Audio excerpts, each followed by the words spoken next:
replacing filters for AHU2. It's located inside 2106 Mother Suite.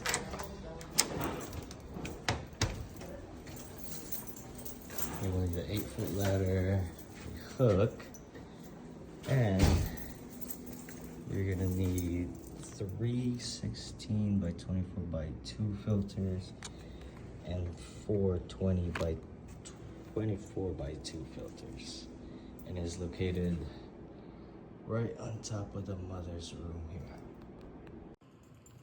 Okay, once you turn off the VFD in the lobby, the fan is going to be located inside the mother's room.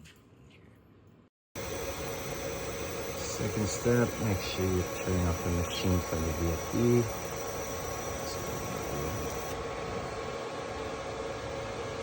Alright, now you can start working on replacing the filter.